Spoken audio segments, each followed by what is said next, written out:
Here's an idea. Why don't you give me half the money you were going to bet? Then we'll go out back, I'll kick you in the nuts, and we'll call it a day. Welcome to the Black Irish Podcast.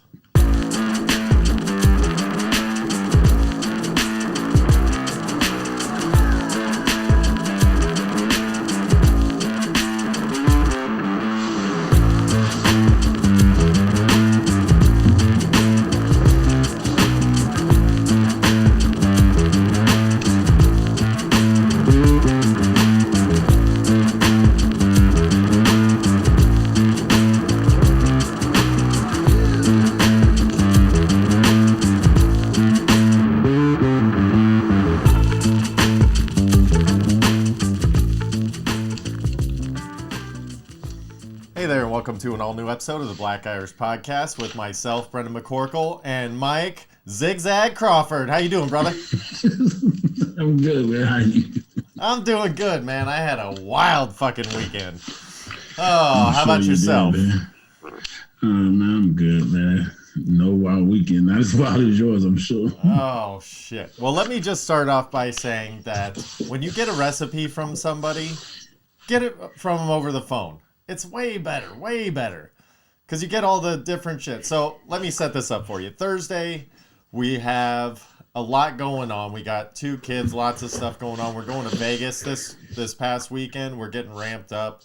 There's a lot of shit to plan, whatever. So it's, my wife's work is pretty stressful, especially when you got to leave, all that kind of shit. So I'm like, all right, what can I do? I'm going to make her one of her favorite desserts, so she could just feel better. Just like a fun thing. But it's a dessert that I've never made. It's a recipe from my best friend's mom, who, outside of coming out of her vagina, might as well be my mom too, So everybody loves this recipe. Recipe is for a chocolate eclair cake. And so what I did was I called her, left her a message. She called me back. The beautiful thing about getting a recipe over the phone is, number one, it's super personal.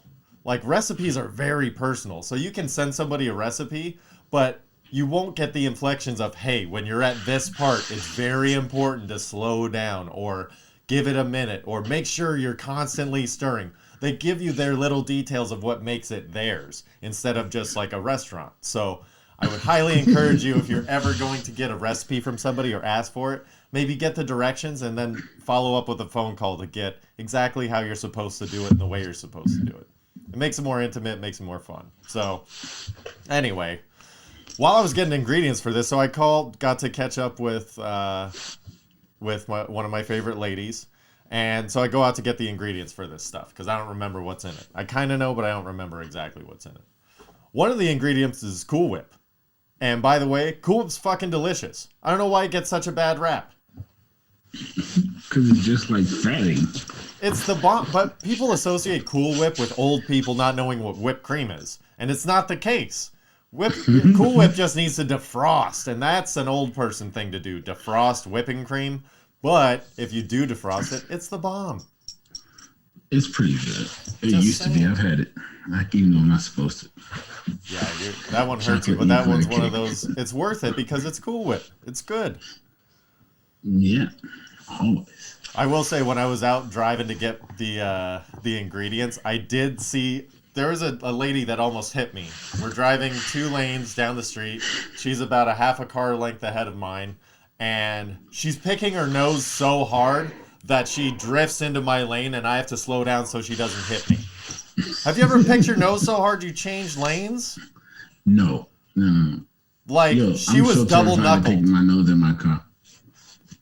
See, I don't mind picking my nose in my car if I have a tissue and it's like, this hurts me or it's bothering me. I got to get it out and then I'll blow my nose. I'm cool with that because I have something to wipe it on. I'm just worried someone's always looking, so I'll pass. Yeah, but you're in a car. It's not like you're, like, that's ultimate speed dating. Going by in a car. Nope, not you. Nope, not you. They're going to judge me.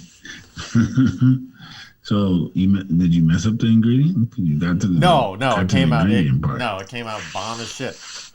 No, okay. It was amazing. It was a good kickoff to, okay, hey, even if shit goes wrong, we're going to be able to settle this and have a good time. Even though nothing went wrong, it was just like hey, let's, we're kind of stressed just because we have a lot of good shit going on, but it doesn't mean that there's not a lot of shit, and that does add stress because there's coordination involved. So, that's what it is. So Thursday night, that was a nice little, okay, we're good to go.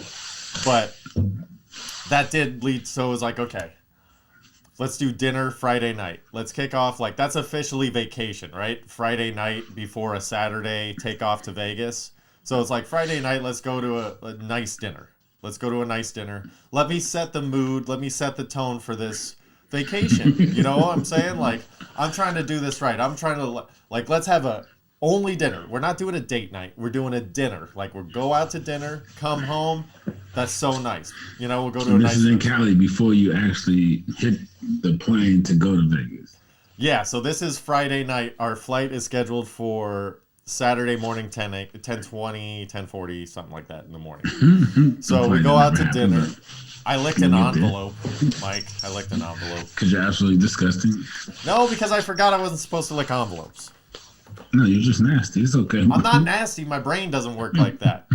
Look, I was trying to do a nice dinner date, so I got my wife a card, and they had some Tetris scratchers at the store. She loves Tetris, so I was like, let me get her a card, some Tetris scratchers, just for fuck's sake, just for fun.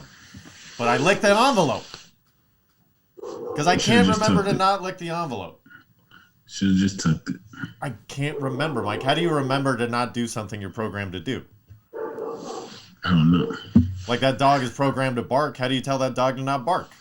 I don't know, man. You can't. Sometimes dogs just bark. That's their way of communication. That's their way of communication. Sometimes they just do that. It's okay.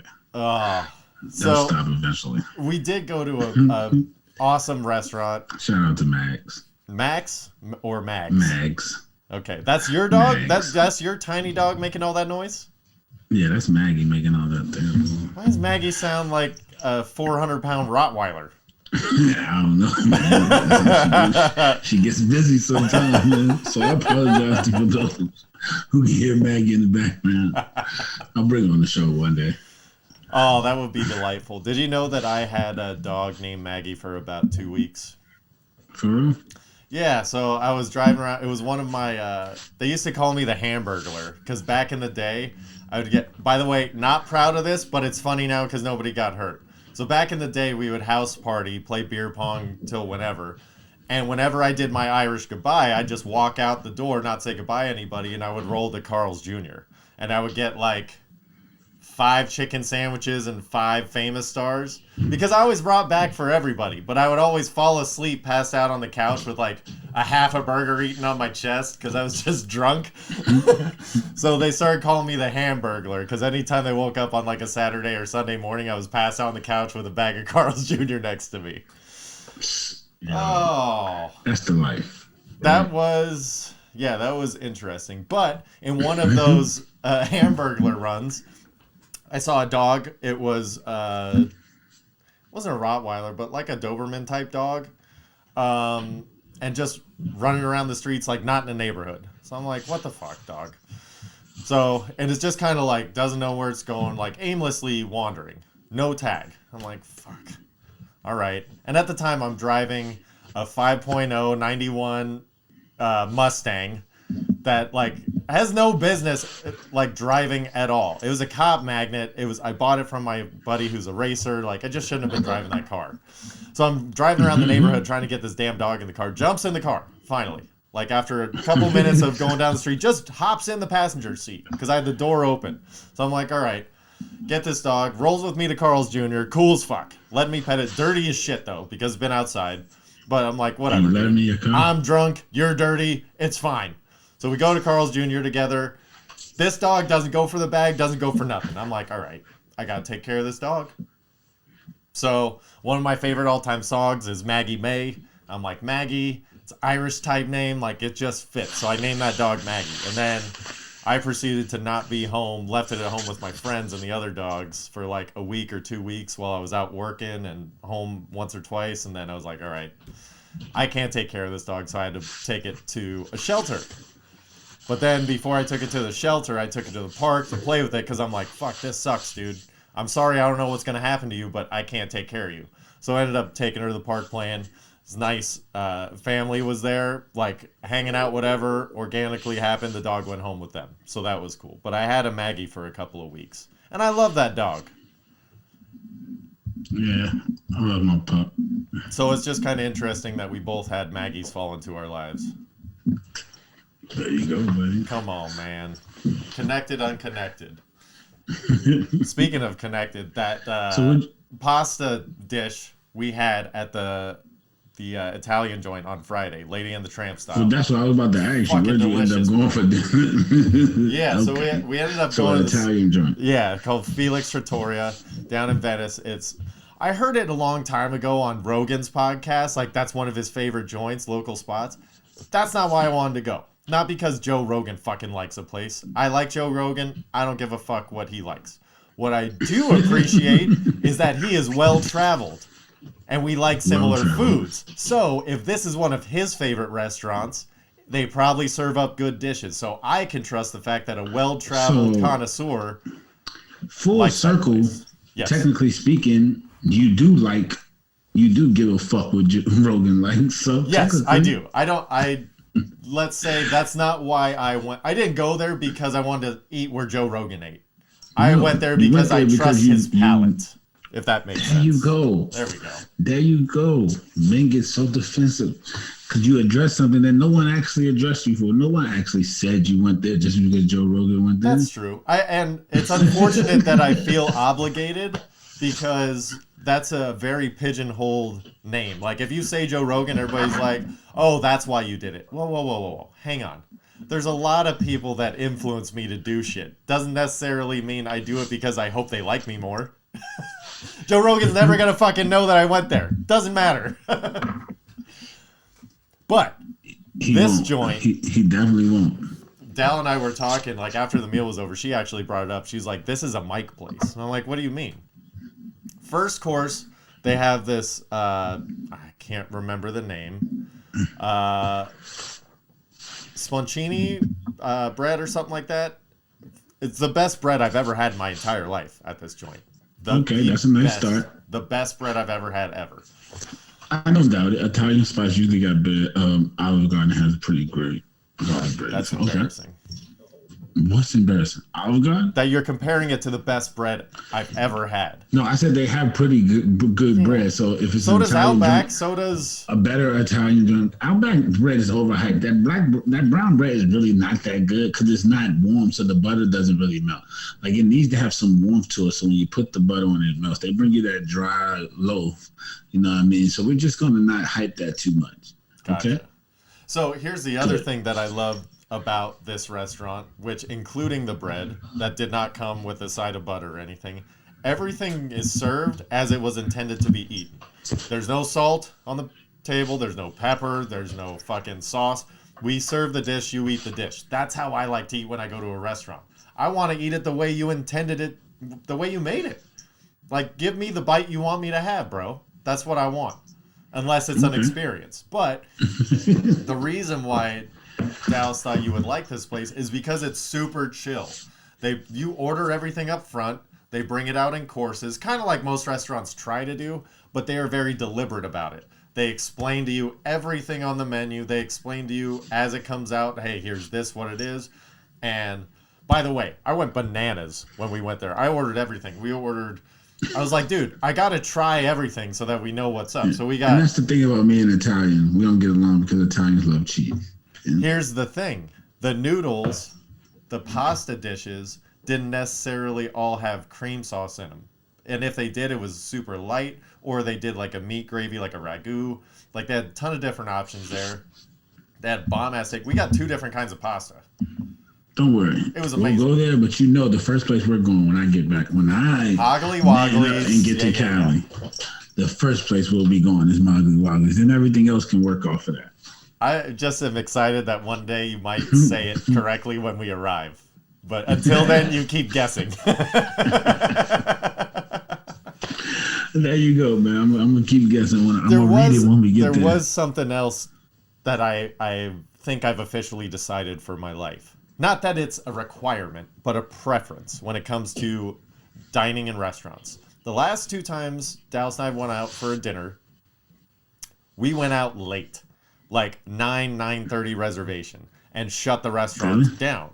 Which we normally go out, it's like dinner, then we do an activity or something. This time it was like dinner is the activity. We're going to dinner, but we're going to go late.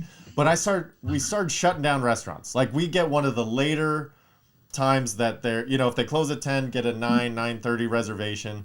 That way all the kitchen, while they're closing down the kitchen and the wait staff is bussing and whatever, you're just chilling. You take your whole entire time because guess what? They're still going to be there for 2 hours. They don't give a fuck if you sit there and talk, have your espresso, whatever. Like, make dinner an experience again.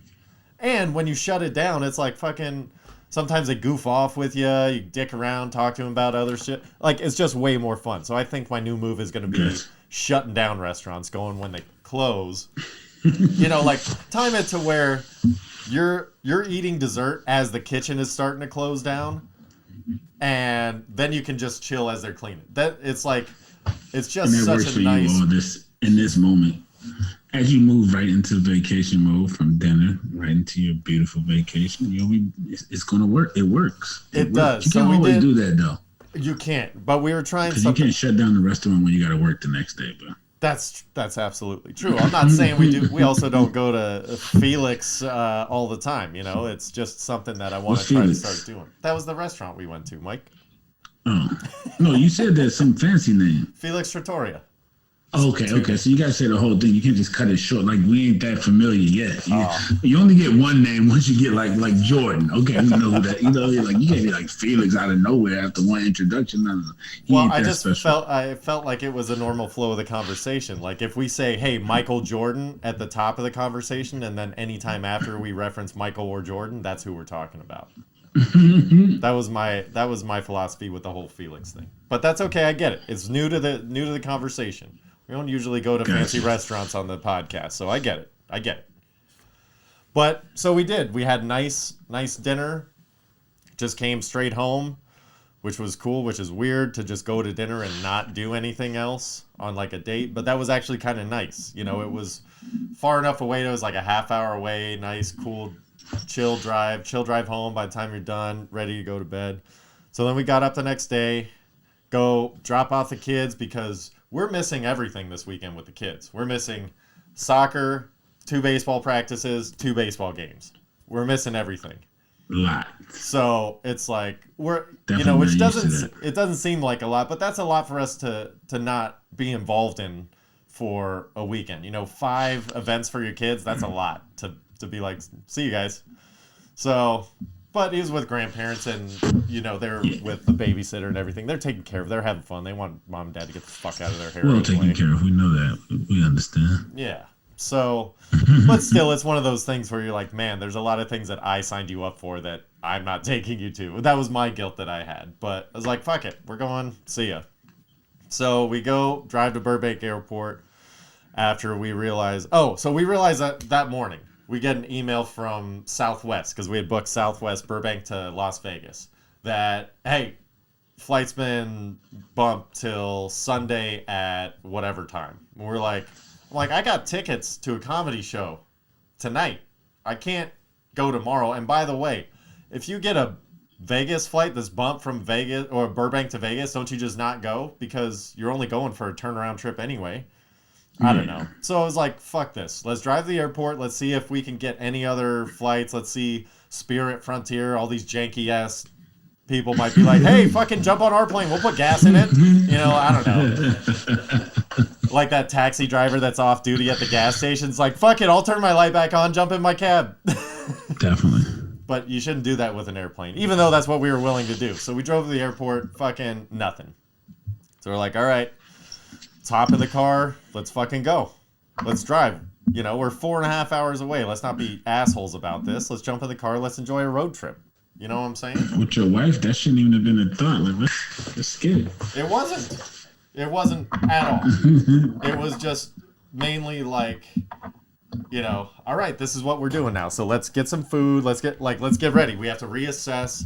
So, all right, let's go get some food. So we drive around, get some food, and I was super impatient at breakfast just because I was like, okay, now we're driving.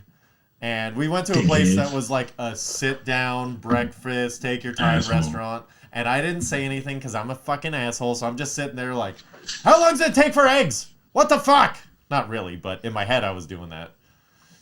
Like, to the point where like I was just in my own head so much, just about like trying to figure out how I'm gonna time all this stuff to make sure everything still happens. And I was like working myself up to I just had to get up. I was like, sorry, I have to go real quick. And I just got up and like walked out in the parking lot and walked around. Like I just had to move, man. I was getting like I started to bump the table, and it's a place with like the cheap plastic tables and chairs. I was like, everything's moving and jumping. I'm like, I should just get up and walk around a little bit.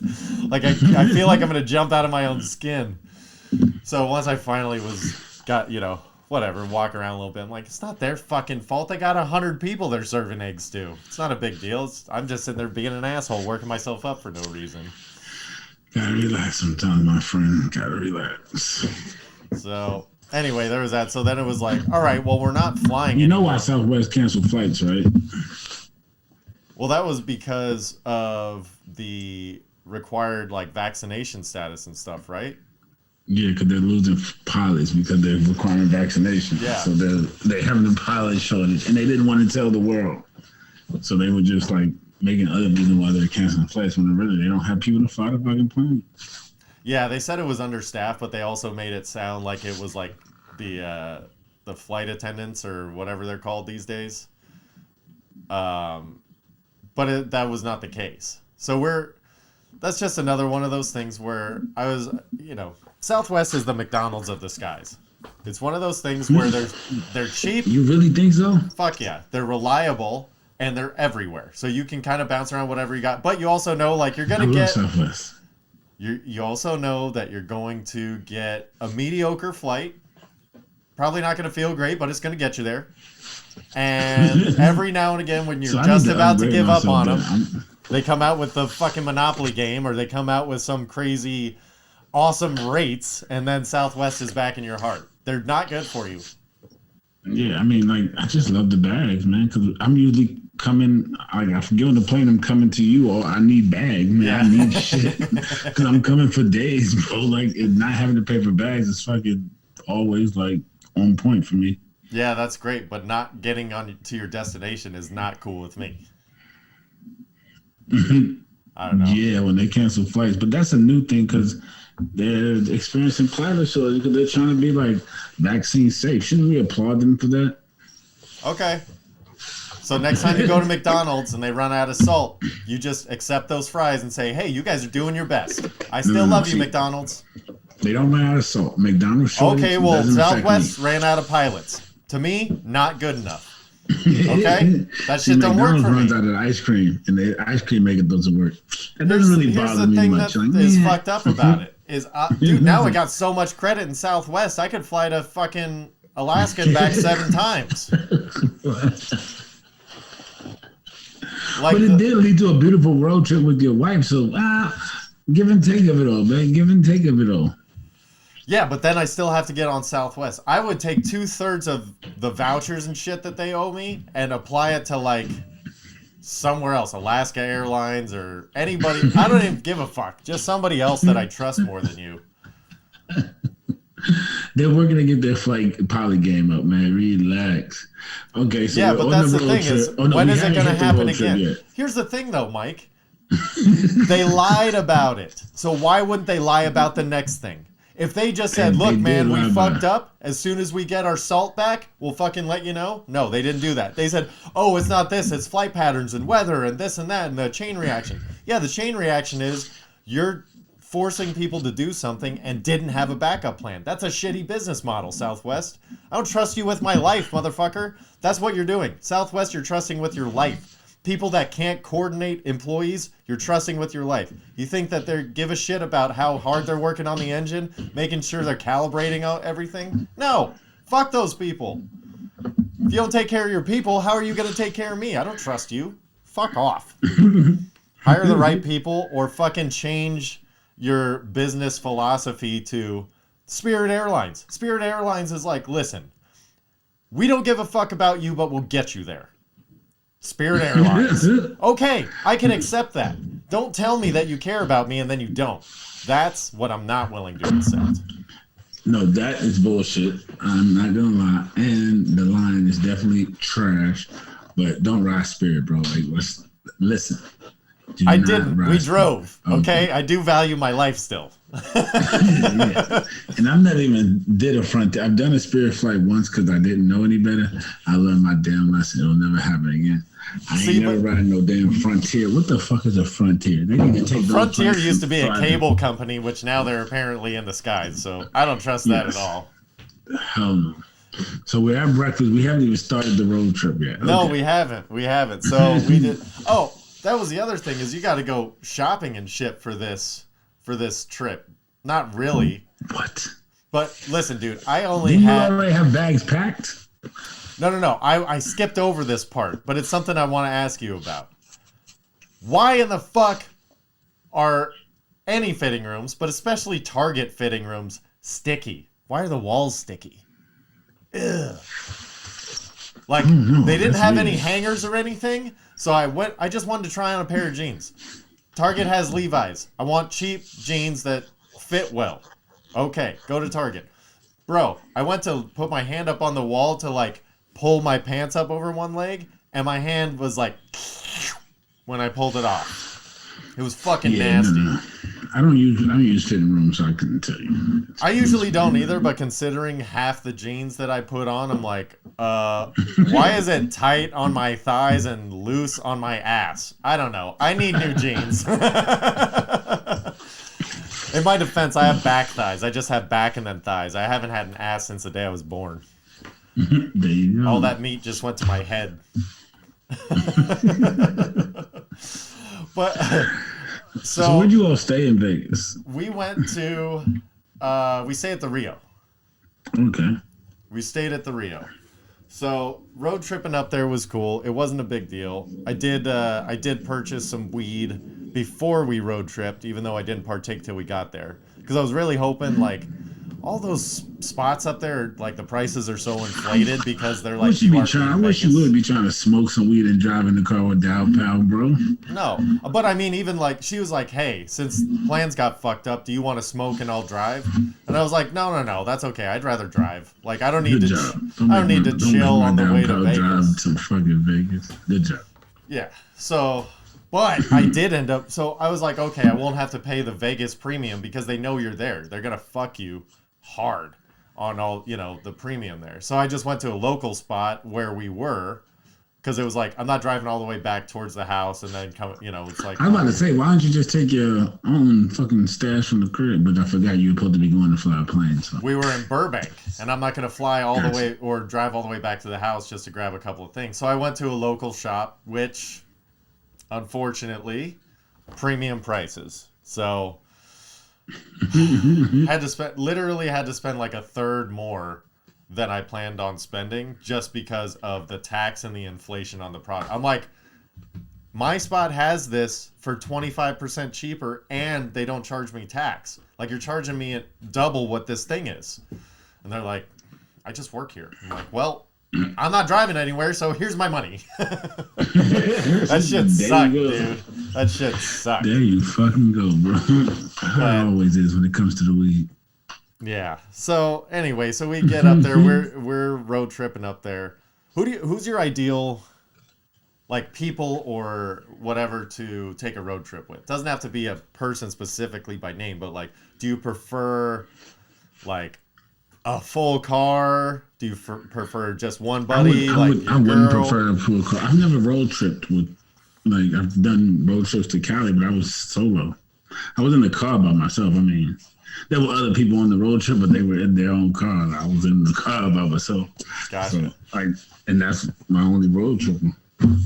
Well, what about, like, if you go to, like, New York or some shit? Like, isn't that a couple-hour drive? I did do that. It was cool. We were with other people. The car was full, but we had space too. If you know what that means, like, it was 4 people in the car. Yeah. So, see, I think 4 is the max for a road trip. 4 is the max. Yeah. I need full space to be able to eat, move around, maybe lay down. Like recline. So it needs to be a comfortable situation. Well, to me, it's either like 4 is kind of like a party.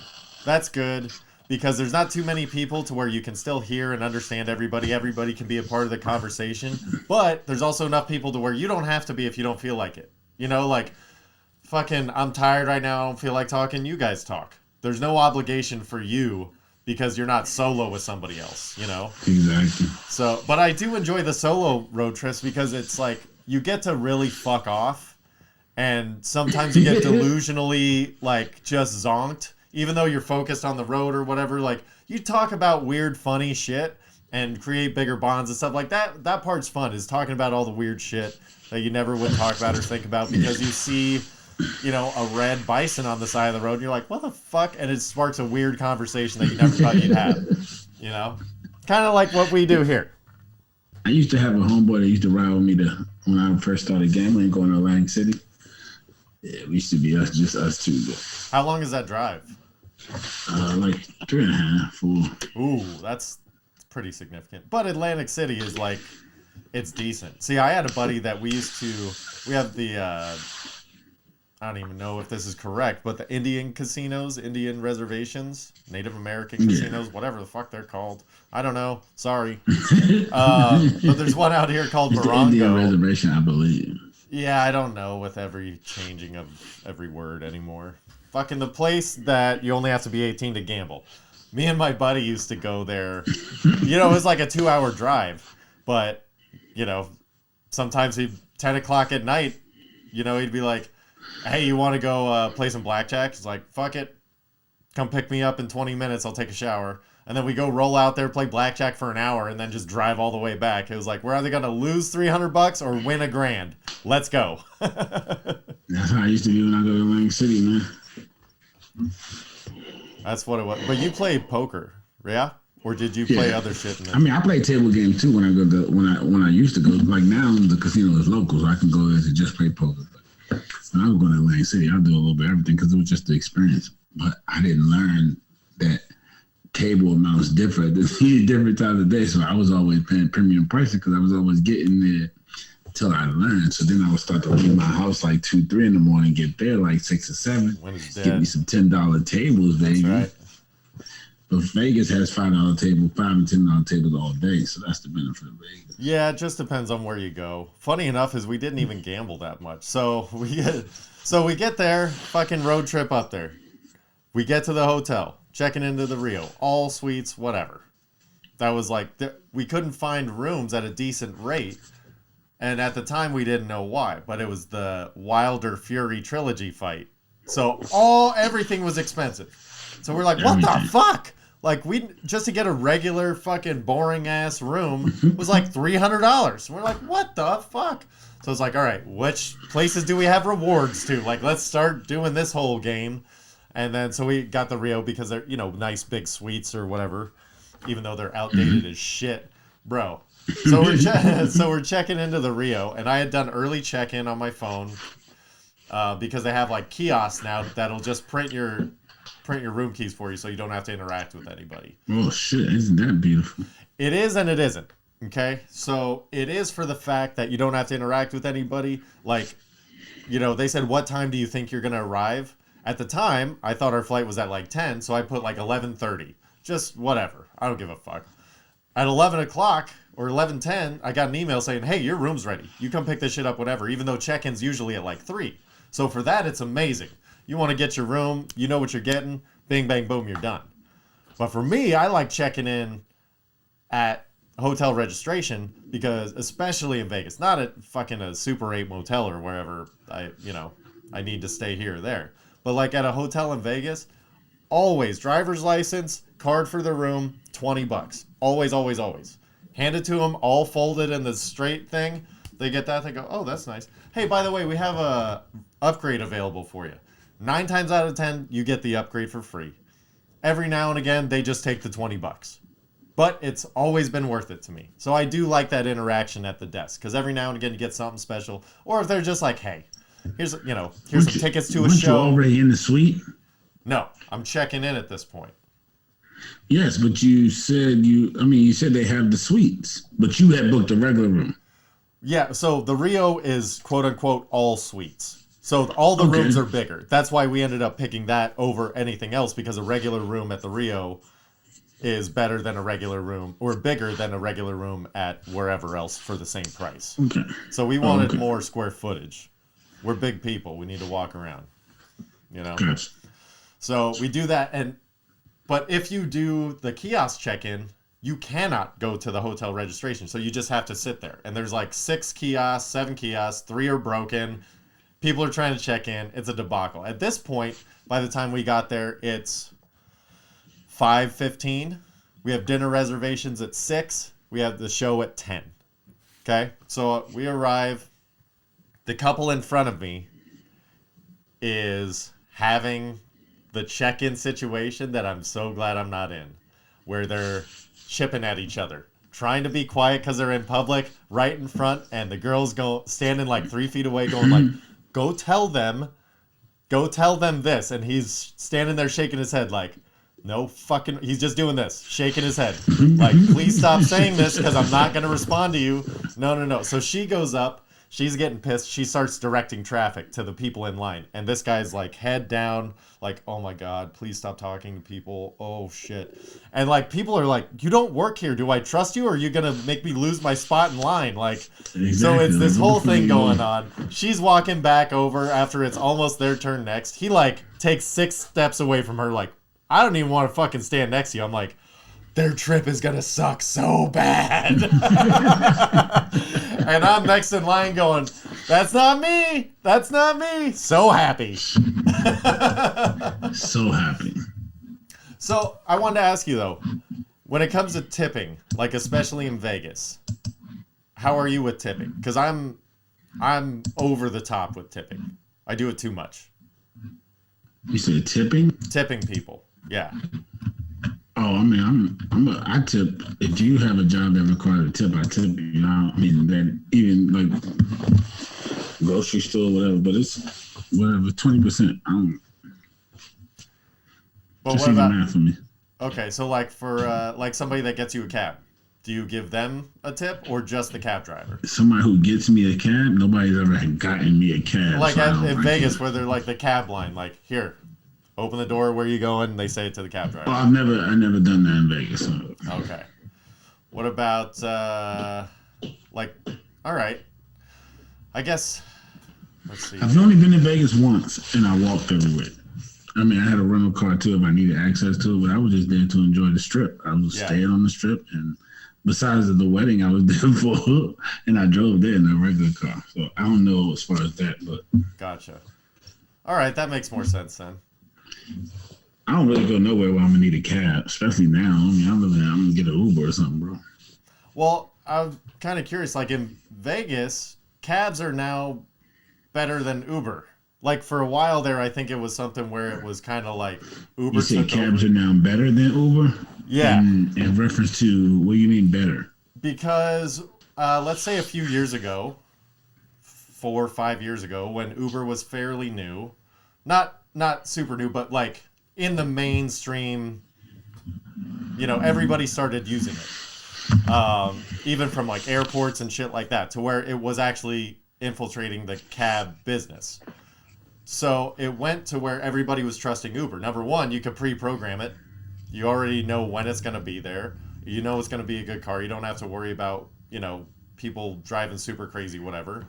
But now it's flipped to where the cab services are stepping up their game.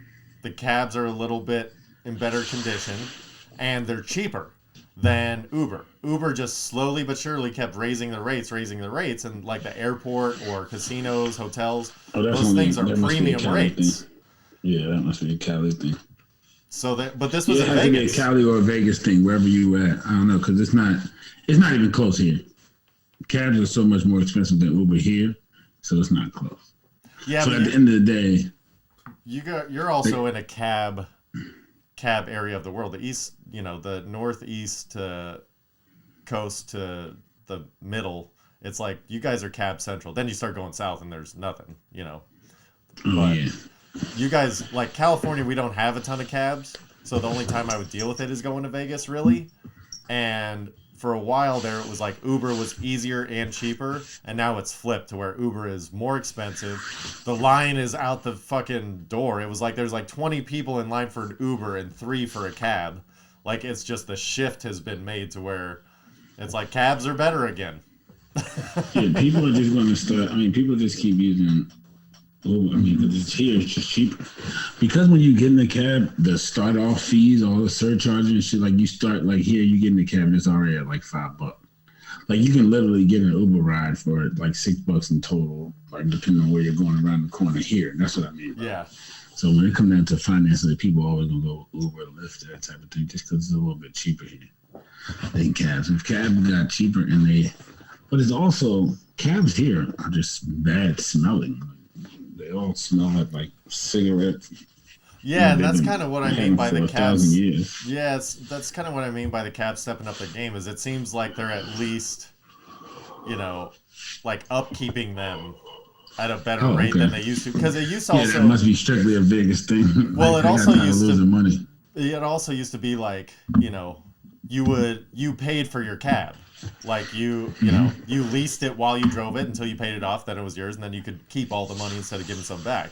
Well, now, and they've always had the rotating services, but now it's such a big deal for them. Like, every cab we got in, it was like the cab driver logs in, drives it for as long as they drive it, they take it somewhere, park it, and then somebody else jumps in. Whoever the next guy is that wants it, or gal, whoever wants to drive next, jumps it in. So they just all use the same car, and it's their logins are different. So as long as they're, they use it as a rental, they pay a hourly fee, and then as much as you can hustle, you keep the cream, So I think since cabs are being more shared now than they used to be, they're being upkept better, because that whoever's renting the cabs to these drivers, they're going to back charge them if their vehicle's fucked they up. mess them up, yeah. So no cigarette burns, no nothing. Like, they're all in pretty decent condition now. Yeah, that's a good thing, man. Maybe they'll do that here at some point, so they can get that money back. Because it was like a union. Like, cabs hate Uber drivers out here. I did take, I used to do it, so I did take my stickers out of my car, man, because I got to a point where I thought I was going to have to, hurt one of them. Like, one cab dude wouldn't let me over.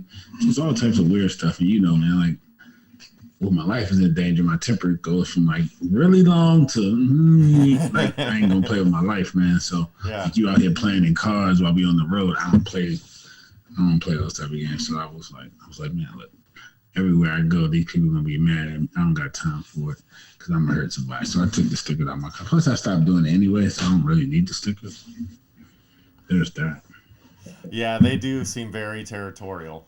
Because in their minds, you're taking their livelihood. You're an ordinary person that just fucking fell into this shit. But yeah, there's a way to step it up and stop charging as much, then I wouldn't be taking your livelihood. People still, but it's just about money. At the end of the day, you're more expensive, bro. Everybody doesn't have Verizon for cell phone service because everybody can't afford Verizon for cell phone service. It's okay. Some of us have to settle for Sprint. It just is what it is, bro. Yeah. Some people will have to settle. Some people will be able to afford cabs and go on and be happy. Some people have to go on Uber because it's just more financially efficient for them. Sorry, cab drivers, it is what it is. But back onto this trip, because we didn't get, so where'd you end up at for dinner? Oh, for dinner, we went to, dinner, I made reservations to a steakhouse that had stuff on the menu that I thought we'd both like. So we go Italian to a steakhouse. Good difference in palate. So go plug it in. I'm driving. Dallas is giving me directions because at this point we still have our car. We just came to check in at 5, put our shit in the room, quick freshen up, go to dinner. Then we're gonna come back, get ready, go to the show. So we go to dinner. We're driving in, trying to find the address where it is. So I'm like, it's BLT.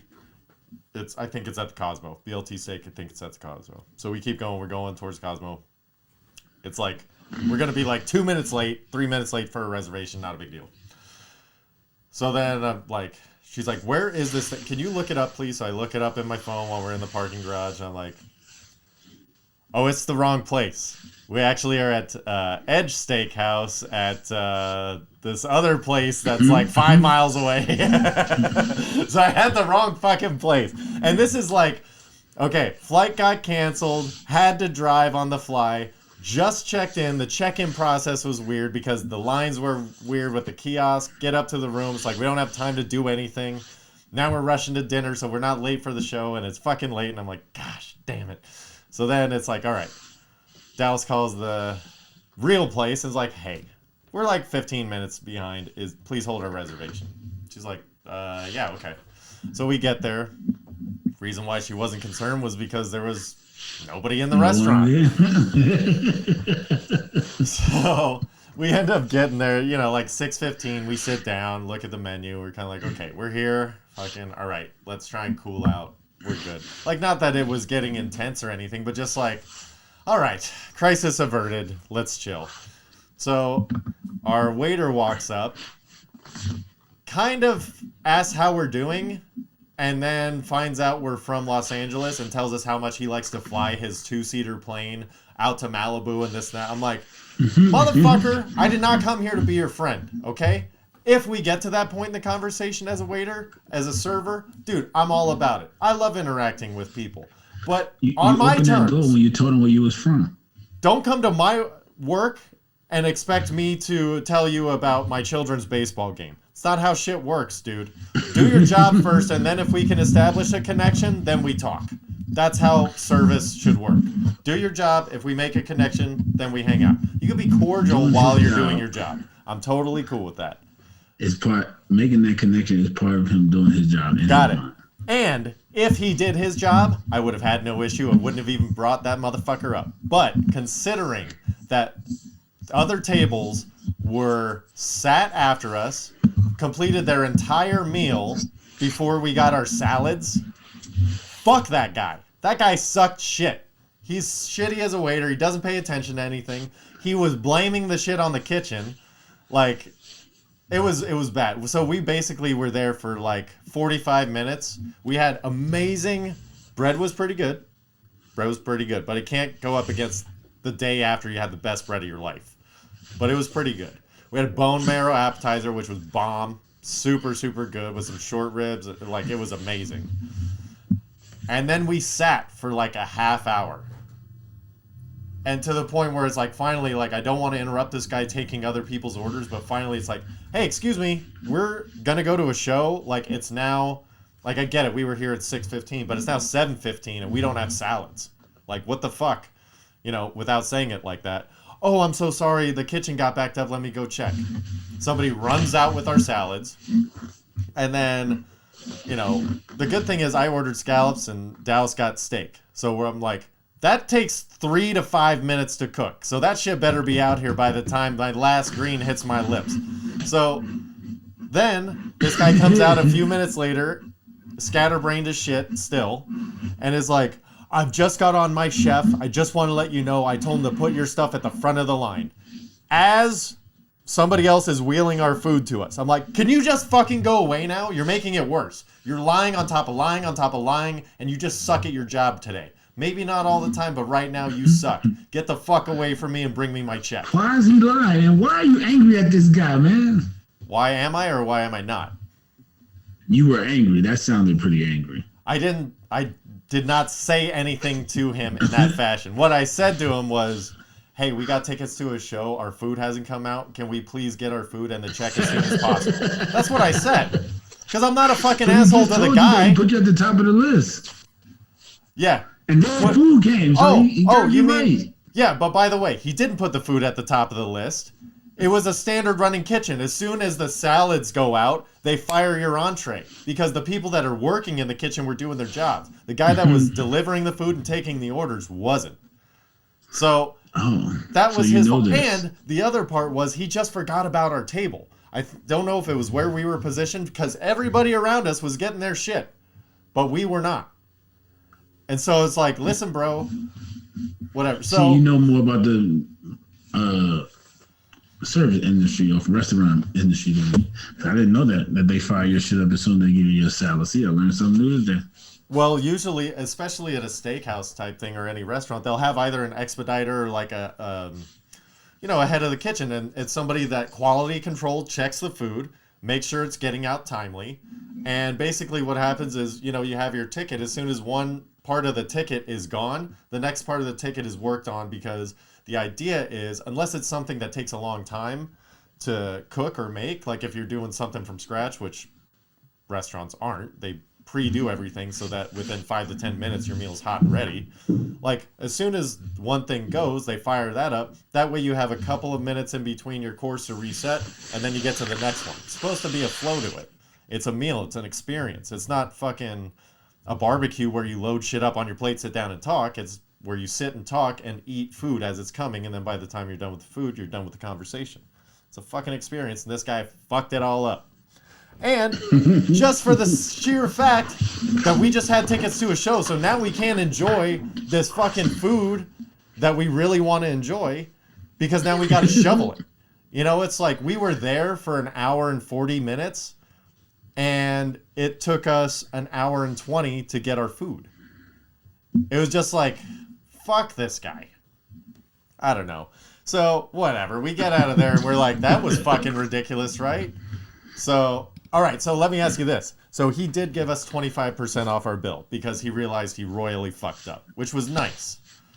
Isn't that nice? Yeah. So apparently we were platinum members at the casino that day because that's what they get, 25% off. So what I did was I just took the part that he took off the bill, and that is what I gave him for his tip. So he actually got a better tip than he probably should have gotten, but I was willing to pay for the meal in full. Like, the food was good. Everybody else did their job. So I'm totally down with paying the full price of the meal. And basically that guy just ended up getting a good tip for fucking up. But I'm not going to not tip because that's fucked up. But I felt like that was a good way to kill him with kindness. Make a good statement like, I'm not giving you anything, but I will pay for the meal. Even though he gets to pocket that 25%. He's definitely not saying it that way. He's happy with his 25%. And well, I think you're a little hard on restaurant workers, man. Why? I was nice to him. I told you what I actually did and how I felt. They're two separate things. But your actual feelings are kind of hard, man. He's working. Tell me why. I gotta know why. Tell me. Because he's been working all day. And I know. How do you know he's been working all day? When do you know he clocked in?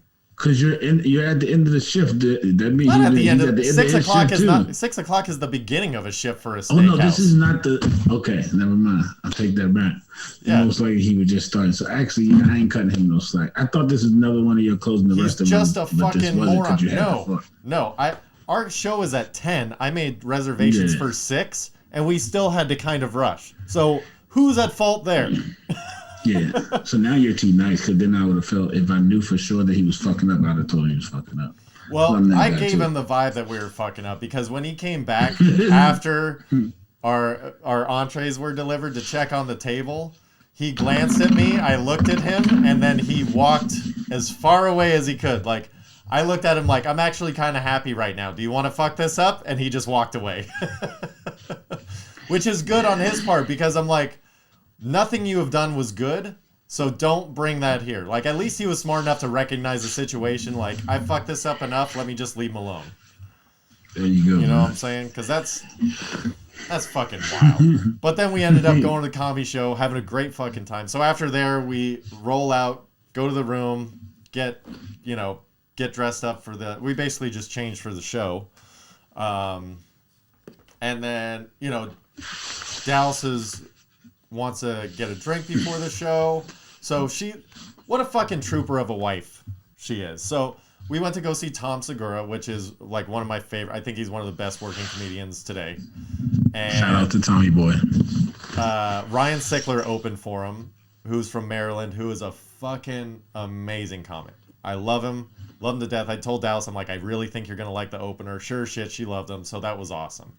So my wife, being the fucking trooper, is like, dude, I want to have a cocktail during the show, but this is like, she likes Tom Segura. She likes comedy, but she knows this is my thing, So as the fucking trooper she is, she goes and gets a Starbucks, half her coffee thing. Then we go walk over to the bar. She gets a couple shots of Bailey's, tosses it in. She gets her drink. She gets her caffeine, so she's not just slumping in a chair. And she gets to have her fun with her boy. It's amazing thought process this woman has. So while she was getting her Starbucks, I went over after setting fire to the devil's lettuce, and I got a bag of candy from the gift shop. And by the way, that was the most brilliant thing I did, because as we're in line waiting to go into the venue, I'm sitting there eating my candy bar. Everybody else is standing around like, I wish I had some fucking candy right now. I bet you I could have sold a bag of Reese's Pieces for $35. I shit you not, man. You probably could, man. I bet you I could have. Stood in front of the store If the line wasn't moving so fast, I would have tried to see how much I could get for that bag. I would have tried to get $50. I bet you I could have too. Bet you I could. Start auctioning that bitch. That's what I would have done. I get the highest bidders and then make a game out of it.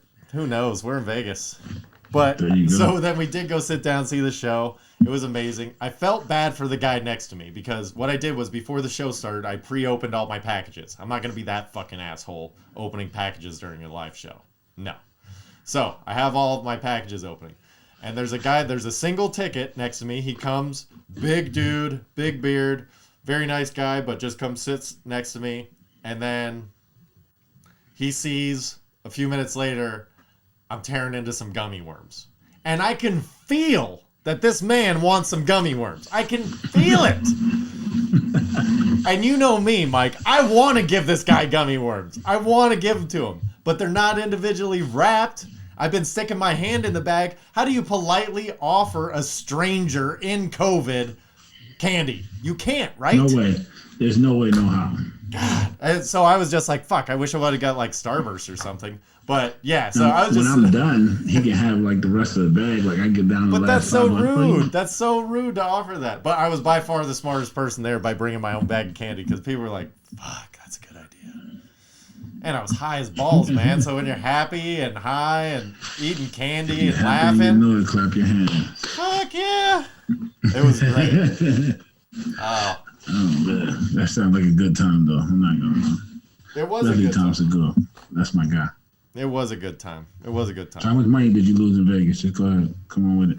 Dude, not much. I think $100. What a hell of a job, bro. Well, dude, we didn't even gamble. Like, we didn't even have a lot of time. It was kind of nice. It was like after the show, because we both like gambling. But, you know, after the show, it was like, well, I kind of just want to go back to the room and be with you or, like, do something, just hang out. Like, I don't necessarily want to go hang out with strangers. Was my thing. Want to be with you, wifey. Oh, come on. I know where she's staying that night. But, no, it was just like, you know, if we go to the craps table, if we go to the craps table and go hang out, then we're having fun, and then it's like 2 hours later, and all our energy was spent interacting and making other people happy. Like, fuck that, dude. Like, let's just hang out with each other. So it was like, but I know we both want to get, it was like, let's go sit. Hey, here's a slot machine. We don't play slot machines because they're fucking rigged and they're machines. I don't care for that. I like the excitement of interacting with people. But whatever. So we go and we're like, yeah, there's a bench for a 2-seater. Let's go sit down. Put in $100. First pull, second pull, pop $250. Just like that. I would quit. So in that moment, I'm sitting there with my wife and I go, if she pushes that button again, we've lost all of this money. But we're going to hang out and enjoy the time together for as long as that thing runs to zero. Because that was the original plan with the 100. Or we're going to pick up, we can walk to another machine, drop in another hundo, and see what happens. She hit that button. I knew we were in for the long haul. I said, all right, we are dropping this 350. Let's just hang out and talk and push buttons. You know, like, fuck it. That's what we came here to do. It doesn't matter. So we played for a little bit, pretty much lost it all immediately because that's how slot machines seem to work. It's like you get a mediocre win and then they drain you because, you know, they know you gotcha. Or whatever. It's their stupid algorithms that they got programmed in there. There you go. So we just did that and then fucking went, slept, got up. We're like, all right, we want to do like brunch in the sports book. So turns out those two things don't usually mix. There's not a decent breakfast anywhere near a sports book anywhere in Las Vegas. Just doesn't happen. So we're like, fuck. We went to a couple different spots. Didn't work. We're like, the Raiders game was the early game. So we're like, all right, we want to beat the traffic. A lot of people are going to be at the Raiders game. but we don't want to deal with the Raiders traffic. So we wanted to leave right about like 12:30. So we ended up just going around, and then we went out to the pool area at whatever fucking place we were at the moment. And it was like, there's nobody there. So we're like, fucking, let's see, look at a cabana. So we find out, able to get a cabana for like on the super cheap. We're going to be here for an hour. Can we just kind of hang out there and buy some shit? Like food? And they're, we got to eat. And they're like, all right. So we had a TV, so we were able to watch the end of the morning games, eat some food by the pool. Nobody's fucking bothering us. It was like, it was the way to go. Like, that's how I would prefer to do Vegas anyway. Like, going for a weekend's like sports book in the morning, get all your bets in, go hang by the pool with a cabana and TV, watch the games, dip in and out of the pool, hang out, whatever. When you're going in for lunch, go make more bets for the afternoons, maybe play some poker, do something, like, chill. That's the way to get. And then if you want to hit some tables in between, then do that too. Do that, 7 o'clock at night before the tables go up, and then as soon as they go up about 8:30, 9 o'clock, then move spots. Or that's when you go to the poker room, is when the tables go up, then you move to where it's just 1, 2 in the poker rooms or whatever, and there you go, man. All those places. It looks like y'all had a pretty good weekend in Vegas, man. Went to a lot of places with by yourself. You know why some places were empty though? Because the fight, man. Like, they just had everyone's interest. That's what everyone was there for. Yeah, that's what everybody was there for. That, and there's just a ton of sports shit going on right now. Like, we got the Giants and Dodgers are coming up. When this airs, it'll be tonight. So go Giants. Let's see what happens there. So who do you think's gonna be? You got your Bo Sox and Astros, right? Yeah, we got the Astros, the sign stealers. So, oh my gosh, would everybody get over that shit? Like, get over it already, everybody. I mean, they're sign stealers. There's been proven facts. Okay. Signs, okay, so they can hit. Why can't anybody? Okay, how do they cheat with pitching? How did their pitching keep people from hitting? How do you steal signs from that? Like, if you can't hit, you can't hit. So it's not all because they cheated. It don't matter how many runs you score, they can score one more. So I understand that part of it, but what about the times when people score 0 or 1? Like, there's no argument for that. Okay, then. I'm just saying. Except for you could have held them to 0 or 1 too. Except for the fact that maybe they cheated a bit. Maybe. Okay. But everybody's acting like,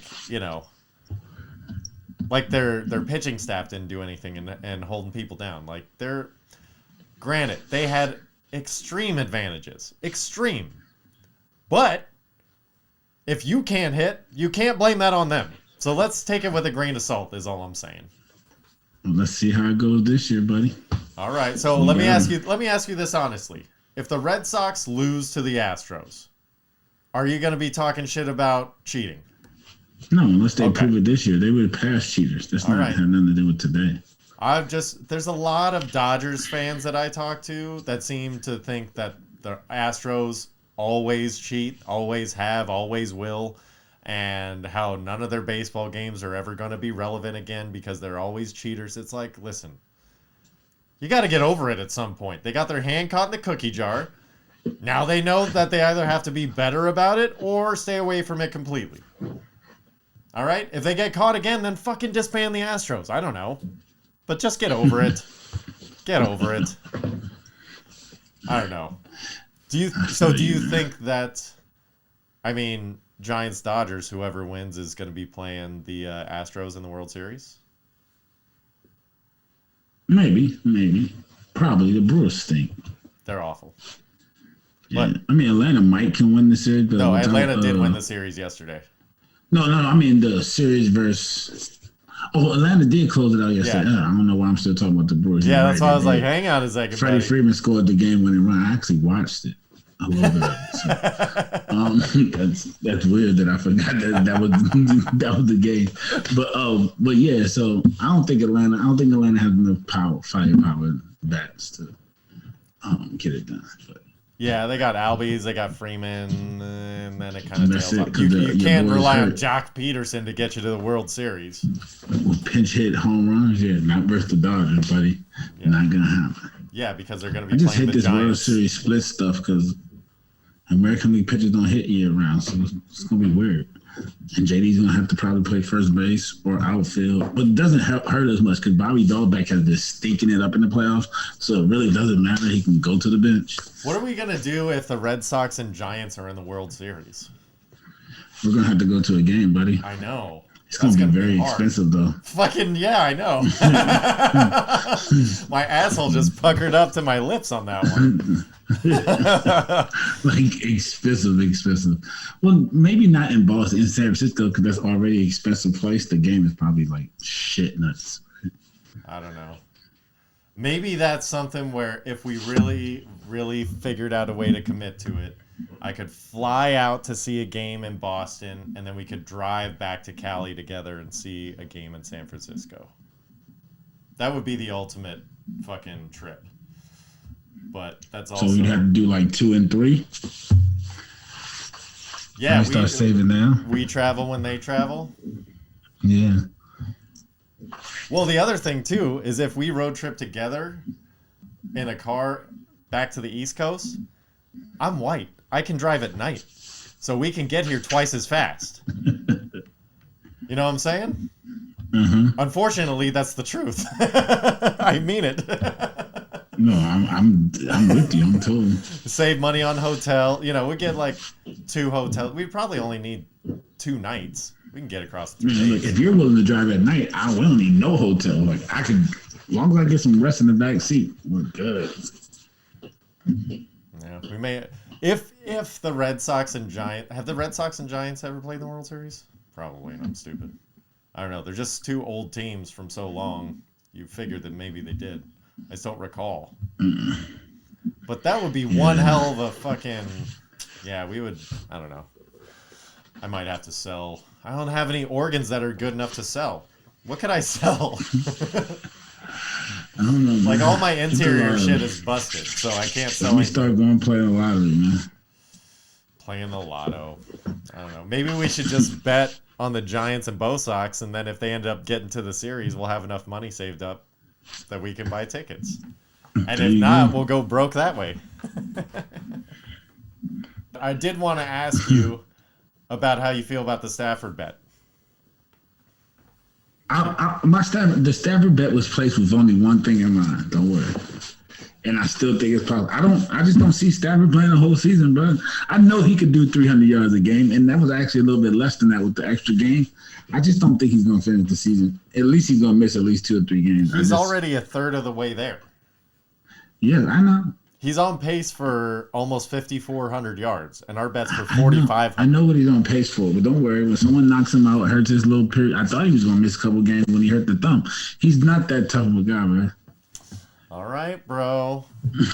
Like that was always what I knew I had to depend on for the bet because I knew he can get the number, but I also know it's Matt Stafford, and he's got 2 or 3 games that he's not going to play this year. But he's not going to need those 2 or 3 games, is my point. He is. He's going to need them. No. That's 900 yards. 54 minus 900 puts you right at the barrel of 45. You'll be pinching close. He'll be pinching it close. You should have to get your nostrils cleaned as well if he gets over 5,000, just as like a fuck you bonus. My nostrils, I got boogers? No. I was just trying to clean out more orifices on your face. That was face and head. But that's all right. Well, dude, you're just going to be... I hope you win your other fantasy leagues. Because right now you're in the cellar with my wife and last year's champion. Don't. It's early. We're only 5 weeks in. It's 12 weeks. It's not that early. Season. It's not that early for fantasy football. We're 5 weeks in. There's 12 or 13 weeks. A 3-game winning streak takes me from last to 3rd place. It's not anymore. Not anymore. Everyone's not killing it. Everyone has at least 2 or 3 losses in That's this not league, true. bro. Myself, my brother, and Drippy Dick only have 1 loss. We're all 4-1. So you have 3. Well, you have to play. Guess what? There's 3 people that has to play each other. So yeah, but guess what? If you win 3 games in a row, all 3 of us have to lose 3 games in a row. I don't need to be in first place. And then I just need to be in sixth place. And then we're tied, and you still have the least amount of points. I don't need to be in first. I just need to be in sixth place. That's what I'm saying is, bro. Okay, right now you are in 9th out of 10. Yes. That means you still have to leapfrog 3 people. And sixth place has 3 losses, and I have 4. So literally, I have to leapfrog 3 people. You're one of them I played this weekend, and the other 2 have 1 more loss than me, which means that all they have to do is lose. And we have 7 weeks, buddy. And once you make the playoffs, clean slate, let's go to work. But here's what you're failing to recognize or acknowledge is that you have the second least amount of points in the league. By like 3 points, by the way. Like, you're almost the worst. Yeah, and it's a 20-point difference for the person in front of me. I'm fine with that because they're going to come to points. I'm going to win games. And second of all is you play my wife this week. Oh, well, sorry for her. Oh, I don't know. No, I don't. I play Lombardi the top. You said your wife's in last place. She changed her name. That's her name. Don't. That's a family name.